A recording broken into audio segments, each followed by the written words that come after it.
नमस्कार, मैं हूं निशर्मा स्वास्थ्य न्यूज से और स्वागत है हमारे सभी दर्शकों का स्वास्थ्य न्यूज बुलेटिन में। आज आपको बता दें कि आज हरियाणा में 3 रैलियां संपन्न हुई। सबसे पहले रैली हरियाणा के सिरसा में हुई। हरियाणा में आज मुख्यमंत्री मनोहर लाल खट्टर ने प्रगति रैली में सिरसा की जनता को संबोधित किया, जिसमें उन्होंने हरियाणा में भाजपा द्वारा किए गए विकास कार्यों को गिनवाया और उन्होंने हरियाणा एक, हरियाणवी एक का नारा दिया। मुख्यमंत्री ने कहा कि पूरा हरियाणा मेरा परिवार है और अपने परिवार की सेवा मैं नित्य निरंतर इसी प्रकार करता रहूंगा। आइए देखते हैं क्या कहा जनता को मनोहर लाल जी ने। देखिए पूरी रिपोर्ट। मैं तो एक बात कहूंगा कि हरियाणा में भारतीय जनता पार्टी ने पहली बार 2014 में जो सरकार बनाई थी, लोग हमको कहते थे कि ये नया आदमी है मुख्यमंत्री, इसको कोई अनुभव नहीं है, और मैं स्वीकार करता था कि हाँ मुझे अनुभव नहीं है, लेकिन साथ में उस समय बताता था कि मुझे अनुभव किस चीज का नहीं है। ये जो राजनीति में आने के बाद सत्ता को जो लोग भोग लेते हैं, सत्ता को भ्रष्टाचार के माध्यम से अपना घर भरने का काम करते हैं, भ्रष्टाचार की जो गंगा बहाते हैं, मेरा वो अनुभव बिल्कुल नहीं है।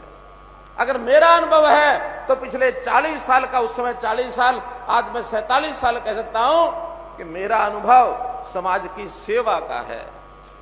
समाज की सेवा का मेरा अनुभव बहुत पुराना है। मैं इस सिरसा जिले में भी बहुत गांव में घूमा हूं अपने उस समय में, वो चाहे गोरीवाड़ा हो, चाहे नुइयावाली हो, चाहे अबूब शहर हो, चाहे जमाल हो, चाहे जगमाल वाली हो, कालावाली हो, रोड़ी हो। इस जिले के सैकड़ों गांव आज भी मुझे टिप्स पर याद है, और वहां जाकर के हम लोगों ने समाज में अच्छाई कैसे फैलाई जाए, अच्छा काम करने के लिए एक अच्छा नागरिक कैसे बना जाए, इसकी बहुत बड़ी संख्या हमने यहाँ लोगों को अपनाई थी। आज मेज पर बैठ, यहाँ मंच पर बैठे हुए कम से कम 50% लोग ऐसे हैं जो मेरे उस समय के 1990 के साथी हैं। 1990 के आज 32 साल पुराने मेरे साथी हैं।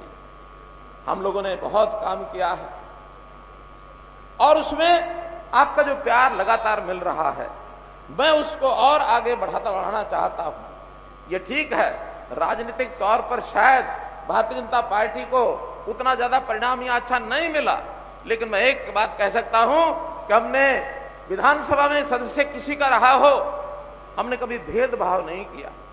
दूसरी रैली आज हरियाणा के कुरुक्षेत्र में संपन्न हुई। दिल्ली के मुख्यमंत्री अरविंद केजरीवाल ने हरियाणा के कुरुक्षेत्र में की रैली। इस रैली में आम आदमी पार्टी के नेताओं ने भरपूर सहयोग दिया। इस रैली में अरविंद केजरीवाल ने कहा कि आम आदमी पार्टी अब बदलेगी हरियाणा। उन्होंने संबोधन में कहा कि दिल्ली के सरकारी स्कूलों में 18 लाख बच्चे पढ़ते हैं, जिनका भविष्य पहले अंधकार में था। ऐसे ही हरियाणा में लाखों बच्चों का भविष्य अंधकार में है। केजरीवाल ने कहा कि हमें एक मौका दीजिए, हरियाणा के सभी स्कूलों को बदल कर रख दूंगा और उन अंधकार में बच्चों का भविष्य उज्जवल कर हम दिखाएंगे। देखिए पूरी रिपोर्ट, क्या कहा केजरीवाल ने। कहते हैं ना, अहंकार तो रावण का भी नहीं बन चलता। इनको घमंड हो गया था कि इनके सामने किसी की नहीं चलेगी। तो दोस्तों, त्रेता युग में रामचंद्र जी ने रावण का घमंड तोड़ा था। द्वापर युग में कृष्ण जी ने कंस का घमंड तोड़ा था, और कल युग में किसानों ने भाजपाइयों का घमंड तोड़ा था।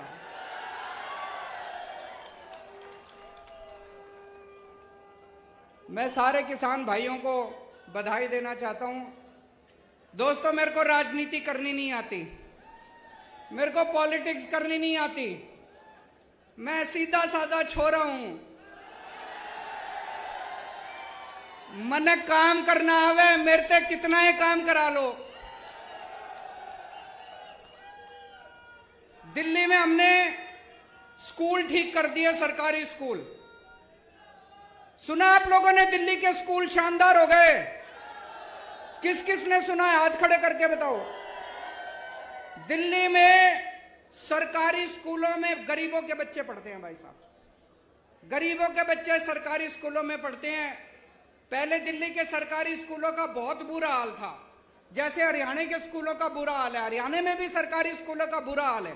मैं देख के आया था, दिल्ली में भी सरकारी स्कूलों का बहुत बुरा हाल था। हमने पिछले कुछ सालों में, 7 सालों में दिल्ली के सरकारी स्कूल इतने शानदार कर दिए। आप कहोगे केजरीवाल अपनी बड़ाई खुद ही कर रहा है। इस बार हमारे सरकारी स्कूलों के नतीजे 99.7% नतीजे आए हैं, 99.7%। इतिहास में 70 साल के भारत के इतिहास में सरकारी स्कूलों के नतीजे ऐसे नहीं आए। और भाई साहब, इस साल 4 लाख बच्चों ने प्राइवेट स्कूलों से नाम कटा के सरकारी स्कूलों में भर्ती कराए हैं। अपने बड़े बड़े, अब अमीर लोग भी अपने बच्चों को सरकारी स्कूलों में भेज रहे हैं। बड़ी बात है भाई साहब, है कि नहीं है? अभी 2 साल पहले अमेरिका के राष्ट्रपति, अमेरिका तो दुनिया का सबसे बड़ा देश है, सबसे शक्तिशाली, अमेरिका के राष्ट्रपति इंडिया आए थे। जब वो इंडिया आए तो उनकी पत्नी भी उनके साथ आई थी। पत्नी का नाम है मिलेनिया ट्रंप। ट्रंप साहब आए थे ना 2 साल पहले अपने भारत मोदी जी से मिलने। तो जब उनकी पत्नी भी उनके साथ आई तो उनकी पत्नी मोदी जी को बोली, मैंने केजरीवाल के स्कूलों के बारे में बहुत सुना है, मैं उसका स्कूल देखना चाहती हूं। मोदी जी ने बहुत समझाया, बहन मान जा, केजरीवाल के स्कूल में ना जा, मैं अपने स्कूल दिखा दूंगा, मैं बीजेपी वालों के स्कूल दिखा दूंगा, मैं प्राइवेट स्कूल।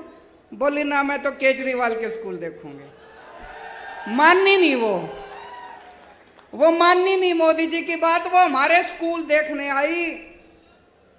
बड़ी बात होगी भाई साहब, अमेरिका के राष्ट्रपति की पत्नी केजरीवाल के स्कूल देखने आई। कुछ तो कर ही रखा होगा हमने, कुछ तो कर ही रखा होगा हमने। मैं पूछना चाहता हूं, ये हरियाणा के खट्टर साहब के स्कूल कौन देखने आया? तीसरी रैली हरियाणा के आज फतेहाबाद में हुई, जिसका संबोधन हरियाणा के पूर्व मुख्यमंत्री भूपेंद्र सिंह हुड्डा ने किया। इस रैली में उन्होंने जमकर बीजेपी के खिलाफ आरोपों की झड़ी लगा दी। बीजेपी सरकार के खिलाफ आज भूपेंद्र सिंह हुड्डा जमकर बोले। मुख्य मुद्दों पर उन्होंने कहा कि हरियाणा में ना तो कोई आज रोजगार है, ना ही कोई नौकरी है। अगर अस्पतालों की बात की जाए तो आज हरियाणा में अस्पतालों की स्थिति बहुत बुरी चल रही है। किसी भी मरीज को समय पर इलाज नहीं मिल रहा है और सरकारी अस्पतालों में डॉक्टरों की कमी भी भारी बताई जा रही है। उन्होंने कहा कि अगर स्कूलों की बात की जाए तो स्कूलों में ना तो टीचर है और ना ही विद्यार्थियों को पढ़ाने वाली कोई भी व्यवस्था स्कूलों में है। उन्होंने बीजेपी सरकार के खिलाफ जमकर बोला और अनेक कमियां उनके कार्यकाल में निकाली। आइए अब देखते हैं क्या कहना था भूपेंद्र सिंह हुड्डा का। यह जिला विकास में, शिक्षा में और रोजगार में पिछड़ गया, पिछड़ा हुआ है। आज जो रोजगार मिलना चाहिए था, जो इस जिले को न्यूक्लियर प्लांट गोरखपुर में दिया था, वो एक अलग शहर बनता, हजारों लोगों को वहां पे रोजगार मिलता, लेकिन सरकार कछुए की चाल चल रही है। अब तक तो हमारी सरकार होती तो कभी बन के तैयार हो जाता वो, और पूरे देश में या प्रदेश में बिजली जाती उसकी। और यहाँ पर प्रशासनिक तौर पे अपेक्षा की जा रही है, सरकार में पूरी हिस्सेदारी नहीं दी जा रही। आपने देखा यहाँ क्या परिस्थिति है। वैसे तो सारे हरियाणा में है, लेकिन यहाँ खास तौर पे क्या है, स्कूलों में जाओ तो मास्टर नहीं, अरे अस्पताल में जाओ तो डॉक्टर नहीं, और दफ्तर में जाओ तो कर्मचारी नहीं, बाहर हड़ताल में बैठे रहते हैं। और भाई कोई विकास का पैसा लेने जाओ तो खजाना खाली, कर्जा बढ़ा रहे। ये परिस्थिति सरकार ने कर दी है। और नशे का जो हमारी पीढ़ी को खराब कर रहा है, चाहे वो, अब देखो जिन बच्चों का स्कूल में जाने का समय हो उनको नशे के टीके लग रहे हैं, जिनको पढ़ना चाहिए चिट्टा बट रहा है, चिट्टा नहीं रोका जा रहा। ये क्यों भाई? कि ये खाली सरकार की संरक्षण के बगैर ये काम हो नहीं सकता है। कोई ना कोई इसका संरक्षण दे रहा है, हमारी पीढ़ी को खराब कर रहा है। ये आपके सामने है। बाकी आप सबको मालूम है। चौथी खबर आ रही है जींद से। पुष्पा गोयल ने जींद वासियों के लिए शुरू की एक अनोखी पहल। पुष्पा गोयल ने जींद वासियों के लिए स्कूली छात्रों, महिलाओं और बुजुर्गों के लिए निःशुल्क ऑटो सेवा शुरू की है। ये ऑटो शहर के हर कोने में एक स्थान से दूसरे स्थान पर मुफ्त सफर कराएगी। इसे महिला सशक्तिकरण का संदेश भी दिया जा रहा है।